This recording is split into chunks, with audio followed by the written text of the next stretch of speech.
কিন্তু আল্লাহর খেলা একটা বাড়িতেও আল্লাহ তাদেরকে থাকতে দেয়নি। এখন হয়ে গেলে থাকে যাই কয়েকজনের সাথে দেখা হয়েছিল, আমারও বলবো দোয়া করি, কিসের দোয়া? দোয়া আনবে তা আঙ্গুল ঘুরে পড়া গেছে হয়েছে।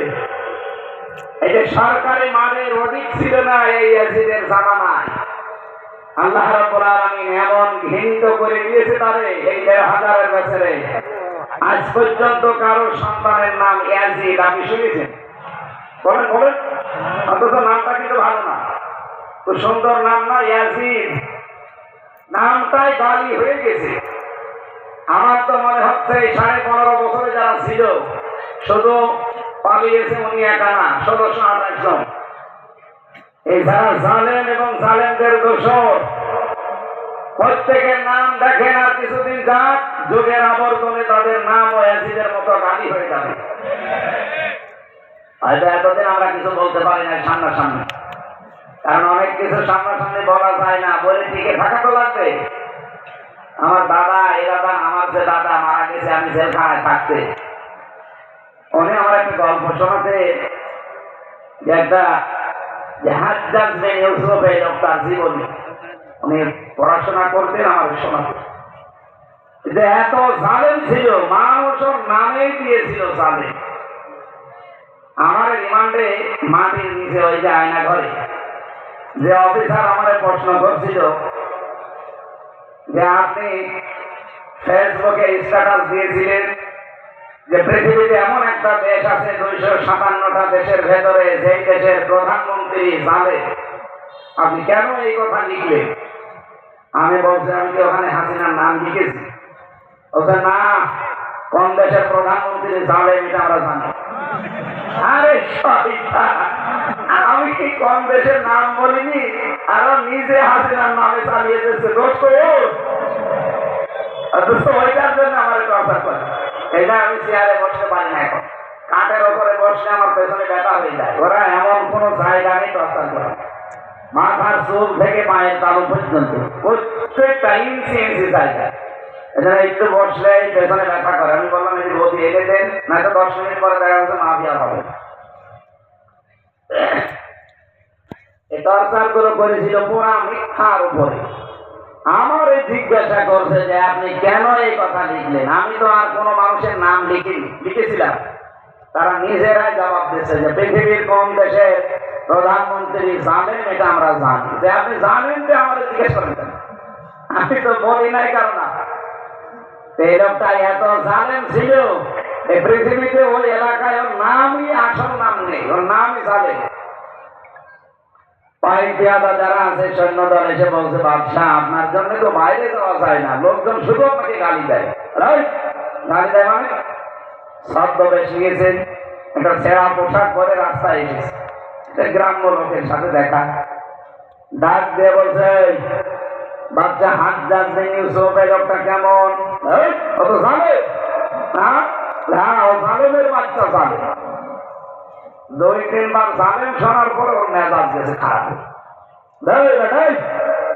আমার যেন না, আমি সে হাজ্জাজ বিন ইউসুফ চিন্তা করছে আমার তো মাথা থাকবে না।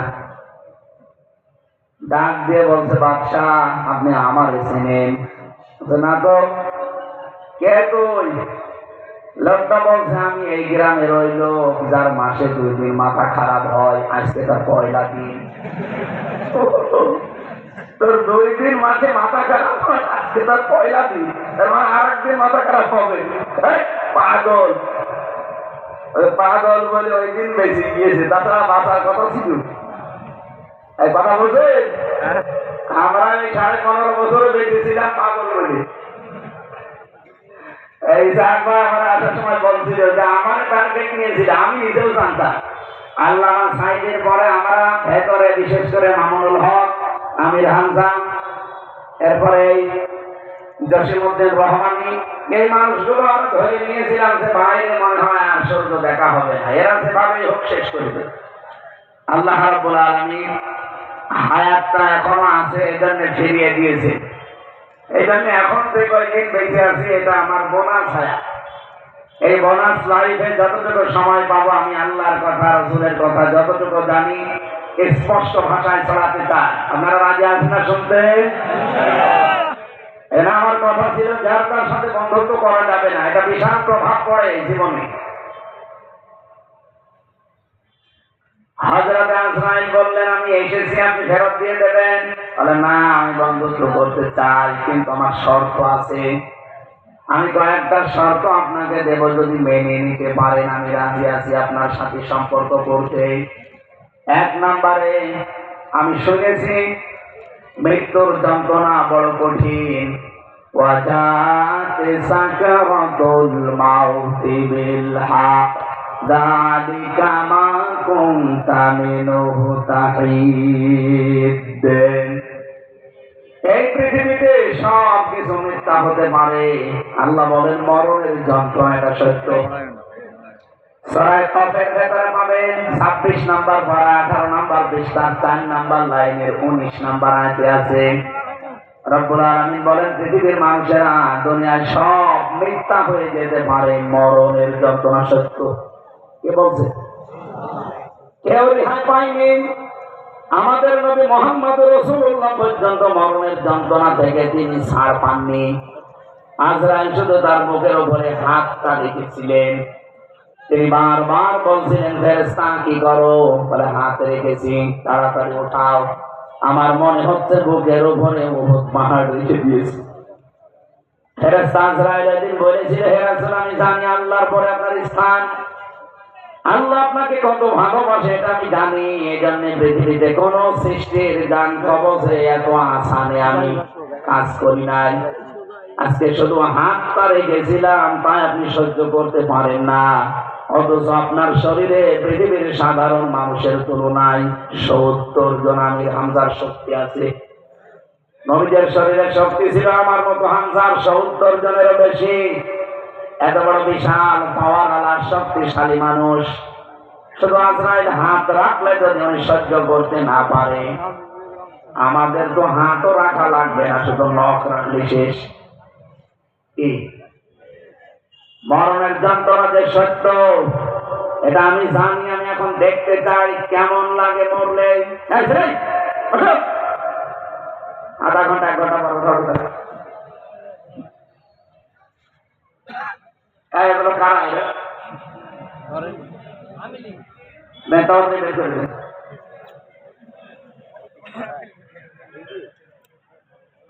মরণের যন্ত্রণা সত্য এটা আমি দেখতে চাই।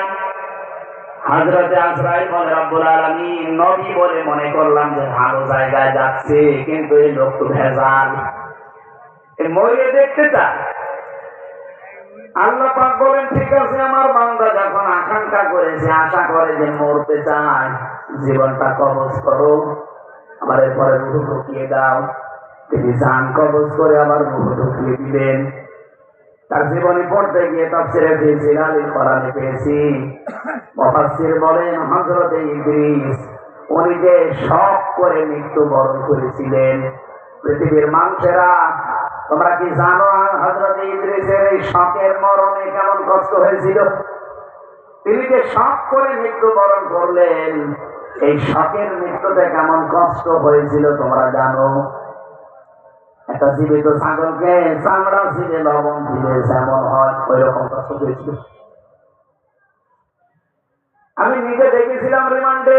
আমার আগে ছাত্র দলের এক ভাই চট্টগ্রাম বাড়ি, আমার পাশাপাশি থাকতো। আয়না ঘরে ডিবি অফিসের নিচতলায় ওনারে আমার আগে নিয়ে গেল রিমান্ডে। আমার আগে নিয়েই তারে চেয়ারে বসিয়েছে। আমি আসার পরে আমাদের বলছিলেন যে আমার এই করছিল আতিকুর রহমান। এখন মনে হয় সে থেকে বের হয়েছে কিনা আমি জানি না, বের হয়ে গেছে। এরকম চেয়ারে বসে 2টা হাত ক্লিপ দিয়ে আটকিয়ে দেয়, পা 2টা ক্লিপ দিয়ে আটকিয়ে দেয়। এই যে মাথাটা, এর সাথে একটা রাবার আছে, এটা আটক করে দেয়। চোখ কালো কাপড় দিয়ে বেঁধে দেয়। ওদের হাতে এমন মেশিন আছে, মেশিনটা নিয়ে শুধু এই হাতের কাছে পায়ের কাছে ধরে। আমি নিজে মেশিন দেখেছিলাম, কিন্তু আমার নখ তোলে একটা চাপ দিয়েছিলাম। আর এই যে নখে এই যে প্রায় 3.5 বছর হয়ে গেল, এখনো পর্যন্ত নখটা ভালো হয়নি। ওই যে চাপ এখনো পর্যন্ত কালো হয়ে আছে, আর ভালো হবে না, মরে গেছে তো নখটা। আমার মেশিন নিয়ে বলছে আমরা শুধু হাতের কাছে এভাবে রাখি, একটা টিপ দেই, এক টিপে সবগুলো আঙ্গুলের নখ যা আছে, পায়ের নখ আছে, একবারে খুলে চলে আসে। ওই আতিক ভাইকে এইটাই করেছিল, ওরা নিয়ে শুধুমাত্র এভাবে একটা টিপ দিয়েছে, নখগুলো সব একবারে খুলে চলে গেছে। নখ খুলে গেলেও তো ছেড়ে দিলে হয় না, এই যে হাত তো বাঁধা, পা বাঁধা, এর উপরে এই যে মোল্লা সল্ট আছে, মিহি লবণ, ওই পাতলা মিহি লবণ ছিটিয়ে দেয়। পরে অত্যাচার করছিল 3 তলায়, আর আমরা নিচতলা থেকে আওয়াজ পাচ্ছি, মানুষের গোমরানির যে কান্নার আওয়াজ, আর আসার পরে যেভাবে চিৎকার করছিল, সুস্থ মানুষ ঠিক থাকতে পারবে না। আমি কথাটা এই জন্য বললাম, একটা মানুষের শুধু নখ তুলে নেওয়ার কারণে যে কষ্ট, তার যে কঠিন যন্ত্রণা আমি নিজে দেখেছি। অথচ মুফাসসির বললেন, একজন একটা ছাগলের চামড়া জিন্দা অবস্থায় ছিলে লবণ দিলে কেমন লাগে, হযরত ইদ্রিসের মরণে ঠিক এইরকম লেগেছিল। তাও তো তিনি শখ করে মৃত্যুবরণ করছিলেন। আর আমরা যারা মরতে চাই না, আমাদের কোনো কষ্ট হবে না। জান যখন আমার ঢুকিয়েছে, রূহ ঢোকানোর পর উনি বললেন, আমার দ্বিতীয় শর্ত, আপনি আমাকে জাহান্নাম দেখাবেন। আমি জেনেছি, ইন্নাহু মাইয়াতি রাব্বাহু মুজরিমান ফাইন্না লাহু জাহান্নাম লা ইয়ামুতু ফিহা ওয়া লা ইয়াহইয়া। সূরা তাহা 16 নম্বর পারা, 14 নম্বর, 15 নম্বর পৃষ্ঠা, 13 নম্বর লাইনে আছে। এটা 73, 74 নম্বর আয়াত। রব্বুল আলামিন বলেন, কোন মানুষ যদি পাপিষ্ঠ, মুজরিম, গুনাহগার হয়ে আল্লাহর কাছে ধরা দেয়, আল্লাহ তাকে প্রথমেই জাহান্নামে দেবে। এই জাহান্নামে লোকটা মরবেও না, বাঁচবেও না, এর মাঝামাঝি থাকবে। আমি শুনেছি নাকি এরকম কষ্ট, আপনি আমার নিয়ে চলেন, আমি দেখতে চাই। জাহান্নামে প্রবেশ করি, আবার ঘোরাফেরা করে নিয়ে আসলেন। 3 নাম্বার শর্ত কি? জান্নাত দেখতে চাই। জান্নাতে প্রবেশ করান, এরপর আবার বের করে নিয়ে আসেন। জান্নাতে প্রবেশ করানোর পর বিভিন্ন নিয়ামত দেখছিলেন। হাদিসে কুদসি পড়েছে, আল্লাহ পাক জান্নাত এমন ভাবে বানিয়েছে, কোন চোখ আজ পর্যন্ত নিদর্শন দেখে নাই, কোন কান আজ পর্যন্ত এটা শোনে নাই, কোন মানুষের হৃদয়ে এর কল্পনাও কোনোদিন আসে নাই। নিবাসী, আপনি এবার মন থেকে বলবেন এই কথাটা, মানুষের কল্পনার জগৎ, এটা কি ছোট না বড়? বলুন বলুন, কত বড় কল্পনার জগৎ হয় আপনি জানেন? কত মানুষ কল্পনা করেছিল কত কিছু, কিছুই হয়নি। অথচ কল্পনা করেছিল মাত্র 2-3 সেকেন্ডে যে আমরা 41 সাল পর্যন্ত থাকবো, টার্গেট দিয়ে দিল। এই যে কল্পনা, এই কল্পনা করতে কি 10 বছর লেগেছে? কয় মিনিট? 1-1.5 মিনিট সময় লাগে না, 1-1.5 সেকেন্ডের ভেতরে কল্পনা করে ফেলেছে যে আমরা 41 সাল টার্গেট দিয়ে দিলাম। কিন্তু কল্পনা কি বাস্তব হয়েছে? মানুষের কল্পনার সাথে অনেক বড় হয়। আমি এখানে কল্পনা করলাম যে 20 তলা বিল্ডিং এর মালিক আমি, বললেই হয়ে যাবে। 2-3 বছর সময় লাগবে 20 তলা বিল্ডিং বানাতে। কত শ্রম যাবে, কত ইট, কাঠ, পাথর, কত কিছু খরচ হবে, তারপরও 3 বছর পরে হবে কিনা। অথচ কল্পনা করেছিলাম মাত্র 1 সেকেন্ডে। আল্লাহ পাক বলেন, আমি এমন কল্পনার জগৎ বানিয়েছি, জান্নাতটা মানুষের কল্পনার বাইরেটা। ইদ্রিস নবী দেখছিলেন পুরাটা। হঠাৎ আজরাইল ফেরেশতা বললেন, এবার চলেন, সময় হয়ে গেছে। হযরত ইদ্রিস নবী বললেন, না, আমি আল্লাহর ভাষা জানি, খালিদিনা ফিহা লা ইয়াবগুনা আনহা ওয়ালা। এটা যারা কাহাবের ভেতরে আছে, 16 নম্বর পারা, 3 নম্বর পৃষ্ঠা, 13 নম্বর লাইনের 107 নম্বর, 8 নম্বর আয়াতে আছে। রব্বুল আলামিন বলেন, কোন মানুষ যদি জান্নাতে একবার আসতে পারে, কোনদিন আমি তাকে বের করে দেব না, আর সে বের হতেও চাইবে না। ও ভাই আজরাইল, আল্লাহ নিজেই তো জানিয়েছে জান্নাতে আসলে আর বের করে দেয় না, আর আমি তো বের হতেও চাই না। ইস্তাব করেন কেন? চলে যান। ফেরেশতা বলে, রব্বুল আলামিন, তোমার ইবলিস নবী বড় চালাক। আল্লাহ তাআলা বলেন, ফিরে আসো আজরাইল, আমি নবী ইবলিসের কপালে এইটাই লিখেছিলাম। আমার এখানে হাদিসটা বলার উদ্দেশ্য এই, তিনি এখনো জান্নাতে আছে, বের হননি, আল্লাহ তাকে বের করেও দেবে না। এটা যদি জান্নাতের বাগান আপনি মনে করেন, কোরআনের আলোচনা যতক্ষণ চলছে, ঘন্টা খানিক সময় নিয়েছি, চলে যাবেন জান্নাত রেখে। কারা কারা চলে যাবেন হাত তোলেন তো। আলহামদুলিল্লাহ। এর ভেতরে যদি আবার নড়াচড়া করেন, আপনার খবর। দরুদ আর সালাম পড়ছে আমাদের নবী মুহাম্মদুর রাসূলুল্লাহ সাল্লাল্লাহু